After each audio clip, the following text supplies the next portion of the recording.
வணக்கம்.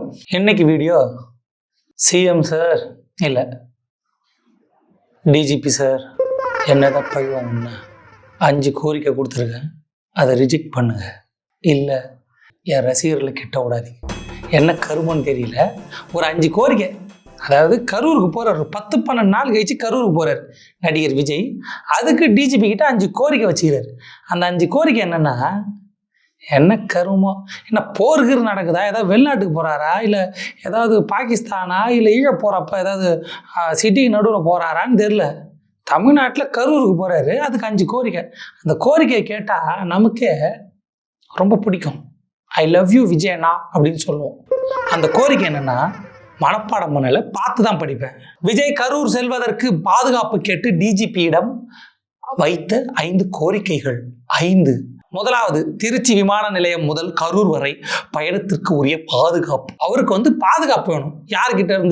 யாருக்கிட்டதுலாம் இல்லை, ஆனால் அவருக்கு பாதுகாப்பு வேணும். எந்த மாதிரி பாதுகாப்புனா, விஜய் அவர்களின் வாகனத்திற்கு அருகில் எந்த ஒரு அங்கீகரிக்கப்படாத வாகனமும் 2 சக்கர வாகனங்கள் உட்பட வர முடியாத அளவிற்கு போலீஸ் சோதனை சாவடிகள் மற்றும் மொபைல் ரோந்து அமைத்து பாதுகாப்பு வழங்கிட வேண்டும். வேண்டி விரும்பி கேட்டுக்கொள்கிறார்கள். திருச்சியில் இறங்குவார், ஃப்ளைட்டில் இறங்குவார். இறங்கின உடனே அவர் போகிற இடத்துலலாம் அப்படி லெஃப்ட் ரைட்டு எல்லா இடத்துலையும் சோதனை சாவடி. யாரும் வரக்கூடாது, பொதுமக்கள் ரசிகர்கள் யாரும் வரக்கூடாது. அப்படி லெஃப்ட் எடுத்தால் அங்கே ஒரு சோதனை, ரைட் எடுத்தால் சோதனை. அது மட்டும் இல்லை, அவர் கரூர் ஸ்பாட்டுக்கு போகிற வரைக்கும் மொபைல் ரோந்து கூட வரணும். இந்த பக்கம் ஒரு வண்டி, அந்த பக்கம் ஒரு வண்டி. ஏன்னா இப்போ எப்பவுமே அந்த வண்டி போச்சுன்னா முன்னாடி அவனுங்க ரசிகர்கள் தொண்டர்கள் ஓடி போய் ஊந்துடுறானுங்க. ஐயோ ரசிகர்கள் ஊந்துட்டாலே வண்டி நிறுத்தணும், ஏறிப்போ. அப்புறம் ஏறி போயிட்டு போது ஏன் மேலே பழி போடுறீங்க. இந்த வாட்டி அது கிடையாது, போலீஸ் ஓந்து வண்டி வரும், அப்பயே நீங்கள் எகிரி வந்து குச்சிங்கன்னா நாங்கள் ஏற்றிட்டு போவோம். பழைய போலீஸ் மேலே நாங்கள் தான் பாதுகாப்பு கேட்டோம், ரோந்து கேட்டோம், அங்கே பிளாக் கேட்டோம். ரசிகர்கள் ஏறி வந்து குதிக்கிறானுங்க ஜாம்பி மாரி. அவனுக்கு குச்சாங்கன்னா வண்டி தானாக ஏறி போச்சு, எங்களுக்கு தெரியல. தப்பு போலீஸ் மேலே.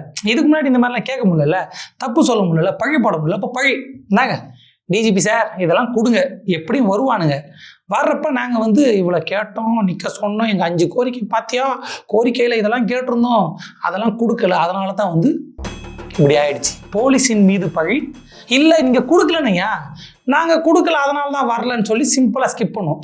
இந்த மாதிரி கொடூரமான ஒரு இல்லாத ஒரு அழகான நீட்டான பிரைம் மினிஸ்டர் பிரசிடெண்ட்டு கூட கொடுக்காத அளவுக்கு பாதுகாப்பு எனக்கு கொடுங்கன்னு கேட்டால் தான் நீங்கள் கொடுக்கறதுக்கு யோசிப்பீங்க. அப்படி யோசிக்கிற நேரத்தில் கொடுக்கலன்னு சொல்லிட்டு நாங்கள் வரல, போலீஸ் பாதுகாப்பு கொடுக்கல, வரலன்றோம். கொடுத்தீங்கன்னா எங்கள் ஜாம்பி இல்லாத எங்கள் ரசிகர்கள் தொண்டர்கள் வண்டி முன்னாடி விழுவானுங்க, பைக்கில் கர்றன்னு நீங்கள் என்ன வேணால் பண்ணுங்கள், எகிரி வச்சா ஒரு மரத்துலேருந்து பறந்து விழுவானுங்க. அப்போ நீங்கள் மரத்தில் வானத்தில் பாதுகாப்பு கொடுக்கலன்னு சொல்லிட்டு உங்கள் மேலே ஒரு பழி. இதுக்கு தானே வெளியே பேசிக்கிறாங்க. நான் அப்படி பேச மாட்டேன். எனக்கு விஜய்னா இது உயிர். 41 பேர் செத்து 10-12 நாள் ஆகுது. செத்த உடனே ஓடிட்டார், சல்லுன்னு மனசு வலி தாங்கலை, முதுவை காட்டு திபிர்னு ஓடிட்டார். ஓடி ஒரு 4 நாள் கழிச்சு ஒரு ஃப்ரெஷ்ஷான வீடியோ, குளிச்சுட்டு ஃபேஷியல்லாம் பண்ணிட்டு ஒரு வீடியோ. இப்போ 10-12 நாள் கழிச்சு கோரிக்கை வச்சிருக்கிறேன். நாள் ஒன்று ஃபிக்ஸ் பண்ண நல்ல நாள் பார்த்துக்கிறாங்க. ஏன்னா இறந்தவங்க வீட்டுக்கு போகிறதுக்கு நல்ல நாள், அந்த நாள் நல்லா இருக்கணும், நேரம் நல்லா இருக்கணும். அந்த நேரத்தில் ஒரு போகிற வழியிலும் போலீஸ் இருக்கணும். அதுவும் ஸ்பீட் பிரேக்கர்லாம் இருக்கக்கூடாதான், ஸ்பீட் பிரேக்கர் இருக்கக்கூடாதான், ஃபுல் க்ரீன் சிக்னலாம். சல்லுன்னு போயிட்டு சல்லுன்னு வரணுமா. பிரைம் மினிஸ்டர் பிரசிடென்ட் கூட எனக்கு ஒன்றும் புரியலையே, எதுக்கு சல்லுன்னு போயிட்டு சல்லுன்னு வரணும், என்ன பிரச்சனை, அப்படி என்ன பிரச்சனை, உங்களுக்கு ஏதாவது இதுவா அதுவா அப்படின்னு கேட்காதீங்க. விஜய் பொதுவாகவே பயந்த சுபாவம். படம் வரவில்லை என்றாலே அக்கள் கைகள். இப்போ ரொம்ப பயத்தில் இருக்கிறாராம் விஜய். சாதாரணமாக ஒரு கூட்டத்துக்கு போனாலே எவனா கையை பிடிச்சி ஊற்றுருவான், மூஞ்சில் ஏதாவது இதை ஊற்றிடுவான், ஏதாவது பண்ணிவிடுவான்னு பொதுவாக பயப்படுவாரான். வெளில சொல்கிறாங்க, நான் நம்பலை. அவர் ஒரு வீரன்டா, எப்பேற்பட்ட வீரன். 40 பேர் செத்தவொடனே சட்டுன்னு வீட்டுக்கு போனார்ல, அந்த அளவுக்கு ஒரு வீரன். இருந்தாலும் நம்ம 41 பேர் கொன்று, அதாவது 41 பேர் நம்மளோட கூட்டத்தில் துரதிருஷ்டவசமாக இறந்துட்டாங்க. அவங்களுக்கு வேண்டியவங்க, விருப்பப்பட்டவங்க, அதை தான் பண்ணிட்டேன்னு சொல்லிட்டு என் மேலே கோவப்பட்டு ஏதாவது பண்ணலான்ற பயத்தில் அவர் பாதுகாப்பு கேட்குறாருன்னு சொன்னாங்க. அதை நம்பலை, ஆனால் லைட்டாக நம்புகிறேன். என்னென்னா, பிஜேபியின் தலைவர், இப்போ மாநில தலைவர் என்ன சொல்லியிருக்காருன்னா, விஜய் உயிருக்கு உத்தரவாதம் இல்லை. ஏன்னா அவர் பாகிஸ்தானுக்கு செல்கிறாரா என்னன்னு தெரியல. என்ன உத்தரவாதம் இல்லை, என்ன பண்ணுறாங்க தமிழ்நாட்டில், என்ன பயம். அவரோட மக்கள் தான், ரசிகர் தான், தொண்டர் தான். 41 பேர் செத்தாங்கல்ல, அப்போ சேஃபாக வீட்டுக்கு போனார்ல, அப்போ எதுவும் பண்ணாதவங்கள இப்போ பண்ணுற போகிறாங்க. அவருக்கு பயம். உயிர் பயம். யார் அச்சுறுத்தினா எந்த உளவுத்துறை சொன்னிச்சு? பிஜேபி தலைவர் சொல்லியிருக்காரு, அவங்களோட டீம்னால அவர் ஒரு அக்கறையில் சொல்லியிருக்காரு, டீம் மெம்பருக்கு ஒரு பாதுகாப்பு வேணும் அப்படின்னு அவர் சொல்றாரு. எனக்கு பாதுகாப்பு வேணும் அப்படின்னு சொல்லி இவர் கேட்குறாரு. யாருக்கிட்ட இருந்து பாதுகாப்பு அது தெரியாது. நீங்கள் கொடுங்க, ரோந்து வைங்க, கோந்து வைங்க, சைடில் தடை போடுங்க அப்படின்னு எவனா எகுன்னு வந்து விழுவான், பழி உங்கள் மேலே. அனுமதி கொடுக்கலனாலும் பழி உங்கள் மேலே. அதனால தான் நான் வரலன்னு சொல்லிட்டு எஸ்கேப் ஆகி போயினே இருக்க தான். பனையூருக்கு கம், நாங்கள் 20 lakhs என்ஜாய் அப்படின்னு சொல்லி சிம்பிளாக முடிச்சிடும். ஏன்னா பர்மிஷன் கொடுக்கல. நாங்கள் என்னப்பா நார்மலாக ஒரு பிரைம் மினிஸ்டர் பிரசிடென்ட் கேட்க வேண்டிய பாதுகாப்பு கேட்டோம். ஆல்ரெடி ஒய் பிரிவு இருக்குது, இப்போ அதுக்கு மேலே எனக்கு பாதுகாப்பு வேணும். ஏன்னா நான் யார் தெரியுமா? பிரசிடென்ட் இல்லை, பிரைம் மினிஸ்டர் இல்லை, கவுன்சிலர் கிடையாது, ஒரு கருமத்தில் நின்று ஜெயிக்கலை, சாதாரண நடிகன். ஒய் பிரிவு பாதுகாப்பு கேட்டது கொடுத்துட்டாங்க, இப்போ நான் கேட்குறதுலாம் கொடுப்பாங்கன்னு நினச்சி கேட்குறேன் அப்படின்னு நினைக்காதீங்க. சாதாரண நடிகன் இல்லை, சரித்திர நடிகன். 41 பேரை கண்டுக்காமல் வீட்டுக்கு போன ஒரு குழந்தை மனம் உள்ள நடிகர். என்ன சொல்கிறது? என்ன கருமம், என்ன பண்ண போகிறாங்க பாதுகாப்பு அப்படின்னு வெளியே கேட்குறாங்க. நான் அப்படி கேட்கல. மக்கள் என்ன கேட்குறாங்கன்னா, 41 பேர் இறந்தாங்க, உங்கள் மேலே தப்பு இல்லைன்னு சொல்லி நிற்கிறீங்க. அப்பத்துலேருந்து அது வேற ஒருத்தவங்க செஞ்சது, இவங்க செஞ்சது, அது செஞ்சது அப்படின்னு அடிச்சு விட்டுனுக்கிறீங்க. கோர்ட்டில் போனால் வேற ஒரு கதை சொன்னீங்க, அது வேற விஷயம். ஆனால் உங்கள் மேலே தப்பு இல்லைல்ல, உங்களுக்கு என்னத்துக்கு பயம், உங்களுக்கு என்னத்துக்கு பாதுகாப்பு? தப்பு இல்லாதவங்களுக்கு மக்களே பாதுகாப்பு கொடுக்க போகிறாங்க. அப்போ தப்பு இருக்குதா? குத்தமுள்ள நெஞ்சு குறுன்னு குறுக்குதா அப்படின்னு வெளியே கேட்குறாங்க. வழக்கை கொடுத்துருக்குறாங்க, விசாரணை கமிஷன் போடுறாங்க, அது ஒரு தடை போடுங்கன்னு ஒரு மனு, இங்கே பாதுகாப்பு கொடுங்கன்னு ஒரு மனு. என்ன உங்க மேலே தான் தப்பு இல்லையா? எந்த விசாரணை வைங்க, என் மேலே தப்பு இல்லை, நான் இவன் நல்லவன், உறுதியானவன், மக்களுக்காக போறான்னு நிரூபிச்சிடல. இப்போ போகலாம்ல, மக்களை நம்பி போகலாம்ல, என் மேலே தப்பு இல்லைங்க, நான் ஒன்றுமே பண்ணலைங்க, மக்கள் என் கூட இருப்பாங்க, தைரியமாக போக வேண்டியது தானே. என்னையா இது, இறந்து போனவங்க வீட்டுக்கு போகிறதுக்கு இது வேணுமா அது வேணுமா? ஏன் ஃப்ளைட்டு கேளுங்கண்ணா, ஃப்ளைட்டில் தான் வீட்டில் இறங்குற மாதிரி ஸ்ட்ரெயிட்டாக. உங்கள் கட்சி மீட்டிங்கு, உங்கள் பிரச்சாரத்தில் 41 பேர் செத்து இருக்கிறாங்க. நீங்கள் போய் பார்க்கணும், அது உங்கள் கட்சி பிரச்சனை, உங்களோட பிரச்சனை. இதுக்கு போலீஸ் பாதுகாப்பு வேணுமா, ரோந்து வண்டி வேணுமா? அது இல்லாமல் துப்பாக்கி ஏந்திய போலீஸ். 2வது பாயிண்ட், துப்பாக்கி ஏந்திய போலீஸ் அப்படியே திருச்சி விமானத்தில் வரும்போதும் போகும்போது இருக்கணுமா, கண்ணோடு இருக்கணும். யாராவது வந்தாலும் அப்படி கண்ணை காட்டணும். யார் வருவா? யாரும் வரமாட்டாங்க. அவன் ரசிகர் தொண்டர் வருவாங்க, கிட்ட நெருங்காத அளவுக்கு கன். பார்த்தீங்களா, தற்கூறீங்களா? உங்கள் தலைவரை பார்க்குறதுக்கு நீங்கள் தான் போவீங்க, ரசிகர் போவீங்க, தொண்டர் போவீங்க, யாரும் கிட்ட நெருங்க விடாத அளவுக்கு துப்பாக்கி ஏந்த போலீஸ். அங்கே போர் நடக்குது, விஜய் மேலே என்ன வேணால் நடக்கலாம், போர் சூழல் தானே கரூரில். அதாவது துப்பாக்கி ஏந்த போலீஸ் விமான நிலையம் வரும்போதும் போகும்போதும் அவர் கூடவே இருக்கணும். ஏர்போர்ட்டில் யாராவது வந்தீங்க, துப்பாக்கி ஏந்த போலீஸ் இருக்குது, ஏந்திய போலீஸ். யாரை காக்க, யாரை காண, சாமியை காண அப்படின்ற மாதிரி ரசிகர்கிட்ட இருந்து காப்பாற்றணுமா? என்னையா கொடுமை. 41 பேர் இறந்துருக்காங்க. அவங்க வீட்டில் போய் பார்க்கலாம். இன்னும் அப்படி வந்தாருன்னா எல்லாருக்கும் தெரிஞ்சிடும், கூட்டம் கூடுறோம், அவருக்கு எதாவது பண்ணுறாங்கன்னா. அஜித்குமார் வீட்டுக்கு எப்படி போனீங்க? எத்தனை பேர் வந்தாங்க? எந்த பாதுகாப்பு இருந்துச்சு? எத்தனை பேர் துப்பாக்கி எத்தனை கூட சுற்றினாங்க? எத்தனை பேர் இது பண்ணாங்க? சைலண்டாக போயிட்டு சைலண்டாக வந்தீங்க. அந்த கள்ளச்சாரையும் குடிச்சு இறந்து போனாங்களே, அவங்கள பார்க்க போனீங்களே, அப்போ எந்த ஒய் பிரிவு, இசட் பிரிவு, எந்த ரோந்து பண்ணி ஏது கூட வந்துச்சு? ஒன்றும் இல்லையே. அப்போ என்ன கோரிக்கை வச்சிங்க? அப்போ எந்த டிஜிபிகிட்ட போனீங்க? சைலண்டாக போயிட்டு சைலண்டாக வரல, இப்பயும் சைலண்டாக போயிட்டு சைலண்டாக வரலாம். அதெல்லாம் கிடையாது. சைலண்டாக போகக்கூடாதுயா. எல்லாருக்கும் தெரியும், 5 கோரிக்கை வச்சுருக்கோம், அவங்க நிராகரிச்சிட்டாங்க, அதனால் நான் போகல. இல்லை கோரிக்கை வச்சு பாதுகாப்பு கொடுத்துட்டாங்க, அப்போ எதை நடந்துச்சுன்னா போலீஸ் மேலே போய். இப்போ இதே நியூஸ் ஆகணும். நான் வரேன், 41 பேர் செத்துருக்குறாங்க, என்னவோ அன்னைக்கு போகல, 4 நாள் கழிச்சு வீடியோ, அடுத்த நாள் போகல, இப்போ வரைக்கும் போகல. போகிறனா ஒரு மனுஷன் போயிட்டு வரலாம், டக்குன்னு இப்போ வீடியோ கால் பண்ணிங்களா இவர் நம்ம அருண்ராஜ் அவர் அனுப்பிச்சு வீடியோ கால்லாம் பேச வச்சிங்களா, அதை வீடியோ எடுத்தீங்களா, அவர்கிட்டே காசை கொடுத்துருந்தா 20 லட்சம் வச்சிங்க, என்னால் வர முடியலன்னு கொடுத்துருக்கலாம். வர்றது நியூஸ் ஆக்கணும். நியூஸ் ஆக்கினா அதை நியூஸ் சேனல்லாம் இருக்கிறாங்களே, சூப்பர் நியூஸ் சேனலு, பாலி தலைமுறைன்னு இப்படி ஒரு நியூஸ் சேனல் இருக்குது. அது என்ன பண்ணுன்னா, விஜய் அன்னைக்கு காலையிலேருந்து என்ன பண்ணுறோம் எல்லாத்தையும் அப்படியே லைவ் அப்டேட். விஜய் காலையில் எழுந்தார், கொட்டாவி விட்டார், வாய் சிறிதளவு நாட்டம் அடித்ததால் பல் விளக்கினார், பல்லில் இடுக்கில் கடைசி கணவாயில் ஒரு கருப்பு கலர் ஒரு அழுக்கு இருக்குது, அதை நீம்பி அப்படி எடுத்தார், வெளியே துப்பினார், அது ரத்தத்துடன் சேர்ந்து வந்தது.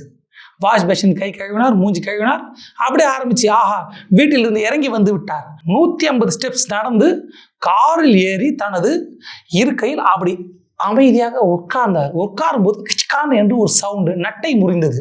அப்புறம் கார் 45 கிலோமீட்டர் வேகத்தில் சென்று கொண்டிருக்கிறது. காரில் போகும் விஜயை மக்கள் ஆரவாரத்துடன் கண்டு ரசித்தனர். அதுக்கு ஒரு காடு. அங்கு போய் டோர் கதவை மெதுவாக திறந்து தனது வலது காலில் எடுத்து வைத்து விட்டார். கால் தரையில் படிந்தது. ஆஹா கருமக்களே அப்படின்னு சொல்லி காடு போடான்ல, பாலி தலைமுறை சேனல். வெக்கம் கட்டவங்கள ஒரு நடிகர் கட்சி ஆரம்பிச்சது. அதுக்கு அவர் இரவில் சாப்பிட்டதை காலையில் செரிமானமாகி இது பண்ணார். இன்னும் அதைத்தான் சொல்லலை, விட்டா சொல்லுவானுங்க பாலி தலைமுறை சேனல்கள். என்ன அது முக்கியமான காரணமே அவங்க தான். அதை ஓவர் ஹைப் பண்ணி டிஆர்பியா என்ன ஆர்பியா அது இவனுக்கு தான் முக்கியமான காரணம். யாராவது இவங்களை விசாரிங்க. காலையிலேருந்து அவர் இங்கே வந்தார் அங்கே வந்தார்னு போட்டு டிஆர்பிக்காக கருமா அதை ஏற்றி விட்டு ஊரில் இருக்கிற எல்லாரும் அதை பார்க்க வச்சு ஒரு ஹைப் ஏற்றி பார்க்க வர வைக்கிற வேலையை நியாயமான நேர்மையான மக்களுக்கான வேலை செய்கிறது பாலி தலைமுறை. இதில் தலைமுறையை கொஞ்சம் தடை பண்ணியிருக்காங்க. போராட்டம் ஒரு கேடு. அது யாரும் தெரில, சும்மா சொல்லுங்கிறேன். அந்த மாதிரிலாம் இல்லை. எந்த நியூஸ் சேனலும் அப்படி கிடையாதுங்க. நான் ஏதோ வளர்றேன், பைத்தியம். நான் விஜய் ஃபேன். நான் சரி, அடுத்தது என்னன்னு படிப்போம். கரூர் நிகழ்வு இடம் சுற்றி பாதுகாப்பு. நிகழ்வு இடமா? ஓ, 41 பேர் செத்துருக்காங்க. அந்த வீட்டுக்கெலாம் அந்த குடும்பம் அந்த வீட்டுக்கு போய் அதை நிகழ்வு இடம் பொழுது அந்த இடத்துல போய் ஏதோ ஒரு பாதுகாப்பு என்னவோ கேட்குறாரு. என்னவா இருக்கும் நிகழ்வு இடம்? கரூரில் விஜய் பங்கேற்று நிதி உதவி வழங்கும் இடத்தில் சுற்றி 1 கிலோமீட்டர் சுற்றளவில் பாதுகாப்பு வளையம் அமைத்திட வேண்டும். 1 கிலோமீட்டர் சுற்றளவில் பாதுகாப்பு வளையமா? 41 பேர் செத்துருக்காங்க. குறைஞ்சது ஒரு 35 குடும்பம் இருக்கும். ஒவ்வொரு குடும்பம் வீட்டுக்கு போகிறப்போ 1 கிலோமீட்டர் சுற்றளவில் பாதுகாப்பு வளையம். ஓகே, பாதுகாப்பு வளையம் அமைத்து பாதிக்கப்பட்ட குடும்பத்தினரும் ஏற்பாட்டாளரும் பாதுகாப்பு குழுவும் மட்டுமே அனுமதிக்கப்பட வேண்டும். இல்லை புரியல. கிட்டத்தட்ட ஒரு 35 வீடு இருக்கும். 35 வீட்டுக்கு போகிறப்ப ஒவ்வொரு கிலோமீட்டர் கணக்கு வச்சா 35 கிலோமீட்டர். கரூரில் 35 கிலோமீட்டர் சுற்றளவில் யாரும் இருக்கக்கூடாதா? எல்லாம் வீட்டை விட்டு துரத்தினுமா? ஊரை விட்டு வெளில போங்க, விஜய் வராரு. ஒரு வீட்டுக்கு ஒவ்வொரு கிலோமீட்டர் சுற்றளவில் யாரும் இருக்கக்கூடாது. போலீஸ் சொல்லியிருக்காங்க. அது கேட்குறது கொடுத்துடணும். சூப்பராக கேட்குறேன். என்ன இது கொடுமையாக இருக்குது. பிரைம் மினிஸ்டர் வந்தால் கூட கேட்க மாட்டாங்களே இப்படி. ஒவ்வொரு 35 கிலோமீட்டர் சுற்றளவில் யாரும் இருக்கக்கூடாது. ஏன்னா ஒவ்வொரு வீடு நீங்கள் சொல்லலாம் அவர் 35 கிலோமீட்டர் கேட்டார்னு. ஏன்பா, நிதி உதவி வழங்கும் நிகழ்ச்சி வீட்டுக்கு தானே போய் கொடுக்கணும். என்ன பணம் இருக்கா கொடுக்க போகிறாரு, வீட்டுக்கு போகிறாரு, பர்மிஷன் வாங்குறாரு. அதுக்கு 1 கிலோமீட்டர் அந்த வீட்டை சுற்றி 1 கிலோமீட்டருக்கு யாரும் இருக்கக்கூடாது. அப்போ கரூர்லேயே யாரும் இருக்கக்கூடாதா? எப்படி யாரும் இல்லாத இடத்துல ரகசியமாக வந்துட்டு போகிறதா? இதான் என்னையா இது? ஊரில் இருக்கிறலாம் தோர்த்திட்டு நீங்கள் என்ன இந்த உதவி? அது என்ன நிதி உதவி? ஜிபே பண்ண வேண்டியது தானே, பேங்க் ட்ரான்ஸ்ஃபர் பண்ணுற வேண்டியது தானே. 20 லட்சம் வாவா 250 கோடி வாங்குறீங்க. ஒரு குடும்பத்துக்கு 20 லட்சம். ஒரு 35-40 குடும்பம் வச்சா கூட 20 லட்சம் 2 கோடி ஒரு 8 கோடி வருது. இல்லை அப்படி இப்படின்னு போய் 10 கோடின்னு வச்சுங்க. 250 கோடி எங்க, 10 கோடி எங்க? நல்ல மனுஷனா இருந்தா இந்த ஜனநாயகன் படத்துக்கு வாங்கல சம்பளம் இப்போ இறந்து போன குடும்பத்துக்கு கொடுத்துட்றேன். எவ்வளோ கொடுத்தா அந்த உயிர் திரும்ப வருமா? பணமே வேணாம், நான் எவ்வளோ சம்பாதிச்சேன் கொடுக்க வேண்டியதானே. அட்லீஸ்ட் வீட்டுக்கு 1 கோடி கொடுக்க வேண்டியதானே. அந்த 1 கோடியும் உங்கள் கட்சியால் வச்சு கொடுக்க வேண்டியதான். நீங்கள் போக மாட்டீங்க, உங்களுக்கு 1000 வேலை இருக்கும். டெய்லி சாயந்தரம் யோசிக்கணும் என்ன நடந்துச்சுன்னு. அந்த மாதிரி வேலை இருக்கும். கட்சிக்காரன் கொடுத்து 1 கோடி கொடுக்க வேண்டியதானே. கொடுக்கணும்னு நினைக்கிறேன். எதுக்கு விளம்பரம்? ஆளை வச்சு கொடுக்கலாம், இல்லை வர வச்சு கொடுக்கலாம், அன்றைக்கே கொடுக்கலாம், அடுத்த நாள் கொடுக்கலாம். இதுக்கு ஒரு தேதியாக நல்ல நாள் பார்க்கணுமா, அறிவிக்கணுமா? இதில் 1 கிலோமீட்டர் சுற்றளவில் ஊரில் யாரும் இருக்கக்கூடாது. 41 பேர் செத்துட்டாங்க. அதை வச்சு என்னென்ன அரசியல் கேவலமா இல்லையா அப்படின்னு வெளில கேட்குறாங்க. கேவலமே கிடையாது. அவருக்கு அது கேவலம், அசிங்கம். யாருக்கிட்ட போய் சொல்கிறீங்க? என்ன இது? சீமானோட தம்பி அவர். ஒரு காலத்தில் சொல்லுங்க சீமான் மாமா என் தம்பின்னு. அவர்கிட்ட போய் மண்டியிடாத மானம், முட்டி போடாத வீரம்னு அடைச்சா. இதுக்கு எதுக்கு எங்கள் மாமனை கூட்டம் தெரியல. சாரி மாமா, அடுத்து வரேன். நிகழ்ச்சி நடைபெறும் இடத்தில். நிகழ்ச்சியா? என்ன ப்ரோக்ராமா? என்னையா இது? 41 பேர் செத்துருக்குறாங்க. அவங்க குடும்பத்தை போய் பார்க்குறீங்க. இது என்ன நிகழ்ச்சி? இதை நிகழ்ச்சி ஆக்கணுமா?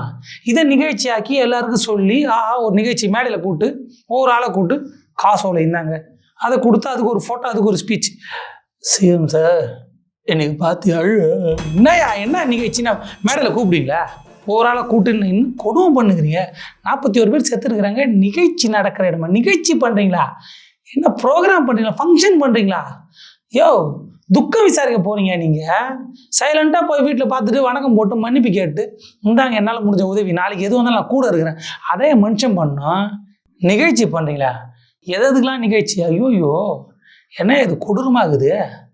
நிகழ்ச்சி நடைபெறும் இடத்தில் ஒரே நுழைவு மற்றும் வெளியேறும் வழி இருக்க வேண்டும். உள்ளே வரும் நபர்கள் முன்பே பட்டியலில் இருக்க வேண்டும் மற்றும் அவர்களின் அனுமதி சீட்டு இருப்பது கட்டாயமாக்கப்பட வேண்டும். புரியலையே? பாதிக்கப்பட்டவங்க ஐடி கார்டு எடுத்துன்னு வரணும், டோக்கன் டிக்கெட் வாங்கிட்டு உள்ள பர்மிஷன் வாங்கி உங்களை வந்து பார்க்கணும். என்னையா கொடுமையாக இருக்குது? செத்து போயிருக்கிறாங்க, குடும்பத்தை சேர்ந்தவங்க செத்து போயிருக்கிறாங்க. அவங்ககிட்ட போய் டோக்கனு, பர்மிஷனு, ஐடி கார்டு, உள்ளே வரணும், வெளில போகணும், ஒரு வழியில் வரணும், ஒரு வழியில் வெளில போகணும். என்னையா கொடுமையாகுது? இல்லை நாங்கள் நிகழ்ச்சிலாம் பண்ணலைங்க, ஸ்டேஜில் வைக்க மாட்டோம், அவங்க வீட்டுக்கு தான் போய் பார்ப்போன்னா, வீட்டுக்கு போனால் குடும்பத்தினர் இருக்க போகிறாங்க. அவங்கக்கிட்ட என்ன குடும்பத்தில் எல்லாத்தையும் கேட்பீங்களா? ஐடி கார்டு காட்டுங்க. நீங்கள் யார்? சித்தப்பாலாம் வரக்கூடாது. வெல்லும் நீங்கள் யார்? பெரியப்பா வரக்கூடாது, அத்தை வரக்கூடாது. நீங்கள் நண்பர் இருக்கலாம், நண்பி இருக்கலாம். என்ன அதுக்கா ஐடி கார்டு? எதுக்கு ஐடி கார்டு? பறி கொடுத்தவன் வருவான், அவன்கிட்ட ஐடி கார்டு கேட்பீங்க. நீங்கள் வந்தீங்கன்னா அவரை பேர் இது, நீங்கள் உங்கள்கிட்ட ஐடி கார்டு காமிச்சு நீங்கள் கொடுக்குற அந்த 20 லட்ச ரூபாய் நான் மட்டும் இருந்தேன்னா, ஐயா குடும்பத்தில் வர செத்து போயிட்டான், அந்த ஆள் கிட்டே வரல, ஓடி போயிட்டான், போயா நீ அப்படியே போயான்றோம். திரும்ப வந்தால் கூட வீடியோ கால். எதுக்கு வீடியோ கால்லாம் பண்ணுறேன்? அசிங்கமாக இல்லை? என்ன வீடியோ காலில் வர நேரில் வர வக்கில் எதுக்கு வீடியோ கால்னு கேட்டுருப்பேன். திரும்ப 20 லட்ச ரூபா வாங்க, பர்மிஷன் வாங்க, ஐடி கார்டு காட்டுங்க, அதை காட்டி 20 லட்சம் கொடுத்தோம். உன் 20 லட்ச ரூபாயா போன உயிர் திரும்ப வருமா? என் அண்ணனோ தம்பியோ என் குழந்தையோ எங்கள் அப்பாவோ அம்மாவோ திரும்ப வருவாங்களா? அது என்ன 20 லட்ச ரூபா? நேரில் வந்து பார்க்க மாட்டேன், வீடியோ காலில் வரும், உனக்கு ஒரு நிகழ்ச்சி நடத்தும், அது ஒரு வழி பாதுகாப்பில் வரணும், ஒரு வழியில் போகணும், ஐடி கார்டு காட்டணும், வணக்கம் போகணும், நீ கொடுக்குறதுக்கு ஃபோட்டோ எடுக்கணும், நீ பேசுகிற கருமத்தை கேட்கணும். அப்படி ஒரு கேவலமான காசு எனக்கு வேணாம். என் பிள்ளை, என் அண்ணனை, என் தங்கச்சி, எங்கள் அம்மா இழந்துட்டு இருக்கிறேன், போங்கடா உங்கள் அரசியல் ஒன்று ஒரு கருமம் வேணும் நான் சொல்லியிருப்பேன், நான் சொல்லுவேன். அப்படி யாரும் சொல்லணும்னு அவசியமே இல்லை, அப்படி யாரும் சொல்லுவாங்கன்னு எதிர்பார்க்கவும் இல்லை. நான் யாரையும் சொல்ல, எனக்கு தோன்றதை சொல்கிறேன். என்ன அசிங்கமாகுது? 41 பேர் செத்து இருக்கிறாங்க, இவ்வளோ கண்டிஷனு. பெரிய ஒரு தேவதூதர் இறங்குறாரு. இந்த ஃபெலிக்ஸ் சொன்னானே, காப்பாற்றுங்க மக்கள் கத்தினுக்கிறாங்க.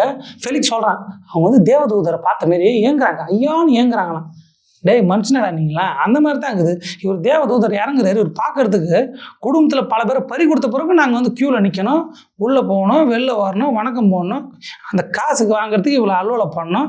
எதுக்கே காசு? ஆனால் செத்தவங்க திரும்ப வந்துடுவாங்களே, இறந்து போனவங்க பொறுப்பெடுக்கல, அவங்கள வருந்தில்லை, நீ கொஞ்சம் கூட ஒரு மனுஷனே மதிக்கலை, போய் இத்தனை கண்டிஷன் போடுற, அதில் அரசியல் பார்க்குறேன், அட போய கருமா அப்படின்னு நான் சொல்லுவேன். எனக்கு சொல்ல தோணும், வேறு யாரும் வேறு யார் சொல்லணும்னு நான் சொல்லலை, எனக்கு தோன்றதை சொல்கிறேன். தப்பாக இருந்தால் நான் விஜய் ரசிகர், கொஞ்சம் எனக்கு வந்து மன ரீதியான பாதிப்பு இருக்குது, நான் ஹாஸ்பிட்டலுக்கு போகிறேன். கடைசி பாயிண்ட், ஊடகங்கள் மற்றும் பொதுமக்களுக்கு தடை.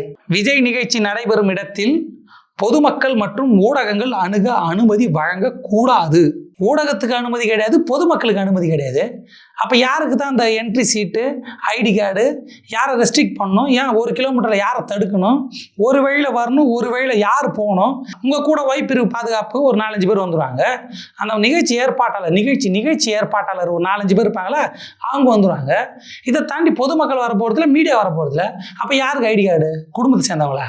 வாங்க இழந்தவங்களே, குடும்பத்தில் செத்து போயிருக்கிறாங்க, ஐடி கார்டு காட்டுங்க.